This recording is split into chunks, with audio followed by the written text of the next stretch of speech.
విశాఖలో బయటపడిన హవాలా రాకెట్లో తవ్వే కొద్ది అక్రమాలు బయటపడుతున్నాయి. తాజాగా డీజీపీ ఆదేశాల మేరకు ఈ కేసును ఇకపై సిఐడి అధికారులు దర్యాప్తు చేయనున్నారు.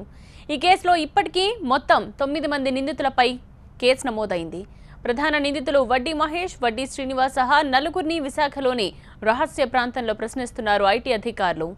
పరారీలో ఉన్న నిందితుల్లో పెరవల్లికి చెందిన ఆచంట హరీష్, ఆచంట రాజేష్లను తాజాగా పశ్చిమ గోదావరి జిల్లాలో అరెస్ట్ చేశారు. డీజీపీ ఆదేశాల మేరకు సిఐడి అధికారులు ఇవాళ ఈ కేసును టేకప్ చేస్తున్నారు.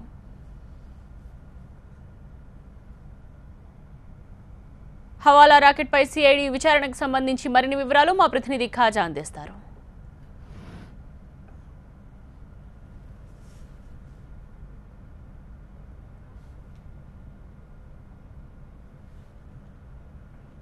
దేశవ్యాప్తంగా సంచలనం సృష్టించిన హవాలా వ్యవహారంలో దర్యాప్తు ముమ్మరంగా కొనసాగుతుంది. ఇప్పటికే ఇన్కమ్ ట్యాక్స్ అధికారులు ఈ వ్యవహారంపై లోతుగా దర్యాప్తు చేస్తూనే ఉన్నారు. Assistant commissioner police Dwarka sub division office దగ్గర ఉన్నాం. ఇక్కడ లోపల కాసేపటి క్రితం ఇన్కమ్ ట్యాక్స్ అధికారులు వచ్చారు. అయితే సిఐడి అధికారులు కూడా కాసేపటి క్రితం ఏసీపీ ద్వారకా సబ్ డివిజన్ కార్యాలయానికి వచ్చారు. లోపల సంప్రదింపులు జరుగుతున్నాయి. ఈ కేసుకు సంబంధించిన పూర్తి వివరాలు ఏంటి, ఎవరెవరు పాత్ర ఉంది, దీనిపై ప్రైమాఫేసీగా ఎంతమంది దీనిలో ఇంకా ఉండొచ్చు అనే దానిపై లోపల అధికారులతో, పోలీస్ అధికారులతో, ఇన్కమ్ ట్యాక్స్ అధికారులు అలాగే సిఐడి అధికారులు కూడా చర్చిస్తూనే ఉన్నారు. అయితే డీజీపీ ఆదేశాలు ఇప్పటికే ఈ పోలీసులకు అందే ఈ కేసును సిఐడికి అప్పగించాలని ఆదేశాలు జారీ చేశారు. అయితే ఈ నేపథ్యంలోనే అడిషనల్ ఎస్పీ నాగేశ్వరరావు నేతృత్వంలో ఈ కేసు ఇక నుంచి దర్యాప్తు ముందుకు సాగే అవకాశం ఉంది. దీని మూలాలు అటువైపు కోల్కతా వరకు ఉన్నాయి. దీంతోపాటు ఇంటర్నేషనల్ లింకులు కూడా ఉన్న నేపథ్యంలోనే దీన్ని సిబిఐకి కూడా అప్పగించే అవకాశం ఉందని ఆయా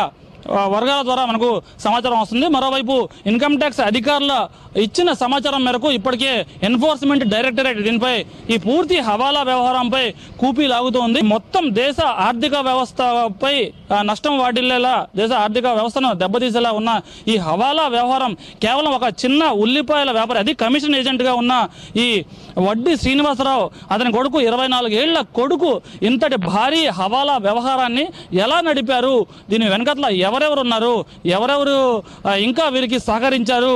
విశాఖపట్నం కేంద్రంగానే ఈ 2 కంపెనీలు అంటే Mukunda warehouse private limited, దీనికి Padmapriya crushing stone crushing private limited కూడా ఇక్కడే ఎందుకు స్థాపించారు, కలకత్తాలో ఉన్న వాళ్ళు వైజాగ్ని కేంద్రం ఎందుకు చేసుకున్నారు, ఇక్కడే 20కి పైగా అకౌంట్లు ఎందుకు ప్రారంభించారు, ఇక్కడ నుంచి వ్యవహారం ఎందుకు సాగింది, విశాఖకు ఉన్న మూలాలు ఏంటి అనే దానిపై ఇప్పటికే పూర్తి స్థాయిలో కూపీ లాగే పనిలో అధికారులు ఉన్నారు. అయితే ప్రధానంగా ఈ డిమానిటైజేషన్ తర్వాత మరోవైపు కోల్కతాలో గత 2015 ఎండింగ్ 2016 ఆ టైంలో ఇటువంటి హవాలా భారీ స్కామ్ను అక్కడ అధికారులు బయటపెట్టిన తర్వాత అక్కడ బ్యాంక్ అకౌంట్లను చాలా నిబంధనలు కఠినతరం చేశారు. దీంతో ఆ వ్యవహారం కాస్త అక్కడి నుంచి ఆ హవాలా వ్యవహారం విశాఖకు వచ్చి ఇక్కడ విశాఖ కేంద్రంగా ఈ 20కి పైగా అకౌంట్లు ఓపెన్ చేసి దీన్ని సాగించినట్టుగా పోలీసు అధికారులు ప్రాథమికంగా నిర్ధారించారు. అయితే ఈ పూర్తి వ్యవహారంలో ఇంకా తవ్వే కొద్దీ ఇంకా అక్రమాలు, మూలాలు కూడా బయటపడుతున్నాయి. ఒక సామాన్య 24 ఏళ్ల ఒక కమిషన్ వ్యాపారి కొడుకు ఈ బెంజ్ కార్లు అలాగే ఆడి లాంటి పెద్ద పెద్ద కార్లు, పెద్ద పెద్ద భవనాల్లో విలాసవంతమైన జీవితాలు ఎలా అనుభవించడానిపై ఇన్కమ్ ట్యాక్స్ అధికారులకు వచ్చిన పక్కా ఇన్ఫర్మేషన్తో కూపీలాగి ఒక చిన్న అకౌంట్ ద్వారా కూపీలాగిన ఇన్కమ్ ట్యాక్స్ అధికారులకు ఈ భారీ మొత్తంలో 1500 కోట్ల ఈ వ్యవహారం బయటపడింది. అయితే మరి కాసేపట్లో ఈ సిఐడికి ఈ కేసు అప్పగిస్తారు. అక్కడి నుంచి సిఐడి అడిషనల్ ఎస్పీ నాగేశ్వరరావు నేతృత్వంలో దీనిపై మరింత దర్యాప్తు చేస్తారు. ఆ తర్వాత ఈ డెప్త్ పెరిగే కొద్దీ దీన్ని సిబిఐకి అప్పగించే అవకాశం ఉంది. ఇది ఈ హవాలా కేసుకు సంబంధించిన లేటెస్ట్ అప్డేట్. కెమెరా పర్సన్ ప్రసాద్తో ఖాజా టీవీ9 విశాఖపట్నం. అలాగే విశాఖ హవాలా రాకెట్ కు మూల కేంద్రమైన కోల్కతాలో ముమ్మరంగా విచారణ కొనసాగుతోంది. ఇప్పటి వరకు 42 తప్పుడు బ్యాంక్ ఖాతాలను గుర్తించారు. మరిన్ని ఖాతాలపై కూపీలాగుతున్నారు ఐటీ అధికారులు. హవాలా రాకెట్ వివరాలపై ఎన్ఫోర్స్మెంట్ డైరెక్టరేట్ ఆరా తీస్తోంది. విశాఖ ఎంవీపీ కాలనీలో Sri Padmapriya stone crushing private limited పేరిట వడ్డీ మహేష్, శ్రీనివాస్లు హవాలా దందా చేసినట్టు దర్యాప్తులో తేలింది. విశాఖలో మహేష్ అండ్ కో కంపెనీలున్నాయా తేల్చడానికి టీవీ9 రంగంలోకి దిగింది. ఆరా తీస్తే ఇటు ఎంవీపీ కాలనీలో కానీ అటు పాండురంగాపురంలో కానీ ఎలాంటి ఆనవాళ్లు, ఆధారాలు దొరకలేదు. అవి బోగస్ కంపెనీలని నిర్ధారణ అయింది. అయితే మహేష్ తండ్రి శ్రీనివాస్ శ్రీకాకుళం జిల్లాలోని తన ఇంట్లో ఓ బోర్డు పెట్టి వ్యవహారాలు నడుపుతున్నట్టు తేలింది. మరిన్ని వివరాలను విశాఖ నుంచి మా ప్రతినిధి దేవి అందిస్తారు. హవాలా రాకెట్ సూత్రధారి వడ్డీ మహేష్ కంపెనీలు 12 ఉన్నట్లుగా పోలీసులు గుర్తించారు. అయితే ఈ 12లో కూడా 2 కంపెనీలు వైజాగ్ లో పేపర్స్ చూపించినట్లుగా పోలీసులు ఎఫ్ఐఆర్ లో పేర్కొన్నారు. అయితే ఒకటి ఎంవిపిలోను మరొకటి పాండురంగపురంలోనూ ఉన్నట్లుగా వీళ్ళు పేపర్ వర్క్స్ అంతా కూడా చూపించడం జరిగింది. అయితే ప్రెసెంట్ పోలీసులు దీన్ని సూట్ కేస్ కంపెనీలు బోగస్ కంపెనీలుగా తేల్చినప్పటికీ ఈ కంపెనీస్ కి సంబంధించిన అడ్రస్ కావచ్చు, అలాగే అక్కడ ఏముంది అన్న కోణంలో కూడా TV9 మొత్తం కూడా ఈ ఎంవిపిలో వెతుకులాడడం స్టార్ట్ చేసింది. అయితే దీని ప్రకారం మనం చూసినట్లయితే కనుక ఎంవిపి మొత్తం కూడా నేను ఇప్పటి వరకు తిరగడం జరిగింది. ఎక్కడా కూడా ఎంవిపిలో వీళ్ళు పేర్కొన్నట్లుగా Sri Padmapriya stone crushers private limited పేరుతో ఏదైతే వడ్డీ మహేష్ ఇక్కడ వైజాగ్ లో ఫస్ట్ కంపెనీ ఏర్పాటు చేశాడో ఆ కంపెనీకి సంబంధించిన డీటెయిల్స్ మనకి ఇప్పటి వరకు ఎక్కడా కనిపించలేదు. అయితే ఈ కంపెనీ గురించి మనం ఎంక్వైరీ చేసిన తర్వాత తెలిసిన విషయం ఏంటంటే శ్రీకాకుళంలో అంటే ఏదైతే వడ్డీ మహేష్ తండ్రి వడ్డీ శ్రీనివాసరావు ఇల్లు శ్రీకాకుళంలో ఉందో అక్కడ దీనికి సంబంధించినటువంటి ఒక బోర్డు అయితే వాళ్ళ ఇంటి దగ్గరే కనిపించింది అని మనకు తెలుస్తోంది.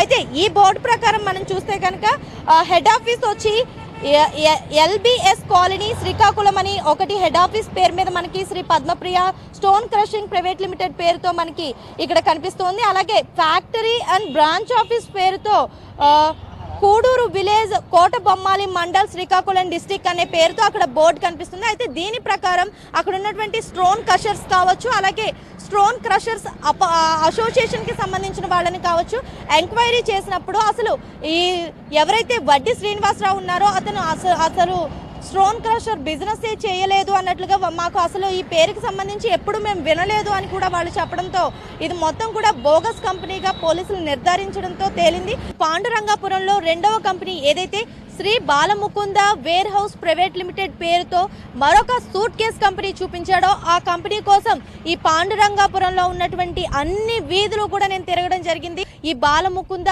వేర్ హౌస్ ప్రైవేట్ లిమిటెడ్ కి సంబంధించిన ఒక్క డీటెయిల్ కూడా ఇక్కడ లభించని పరిస్థితి ఏర్పడుతుంది. కేవలం 24 ఏళ్ల వయసు ఉన్నటువంటి వడ్డీ మహేష్ ఈ రేంజ్ లో ఇంత పెద్ద స్కామ్ చేశాడు అంటే అతని క్రిమినల్ బ్రెయిన్ ఎంతగా ఉంది అనేది మనం అర్థం చేసుకోవచ్చు. దానితో పాటుగా ఈ డబ్బు వెనుక ఎవరున్నారు? బ్యూరోక్రాట్స్ ఉన్నారా, లేకపోతే వ్యాపారవేత్తలు ఉన్నారా, పొలిటీషియన్స్ ఉన్నారా, ఎవరున్నారు అన్న కోణంలో ఇన్వెస్టిగేషన్ జరగాల్సిన అవసరం అయితే ఖచ్చితంగా కనిపిస్తోంది. వడ్డీ మహేష్ తండ్రి వడ్డీ శ్రీనివాస్ ఉన్నారో అతనికి ఏపీలో ఉన్న ఒక పొలిటీషియన్ తో పాటుగా వెస్ట్ బెంగాల్ కి చెందిన ఒక మంత్రి కూడా ఈ స్కామ్ లో ఉన్నారు. వాళ్ళదే ఈ మనీ అంతా అన్న కోణంలో కూడా ఇన్వెస్టిగేషన్ జరుగుతోంది.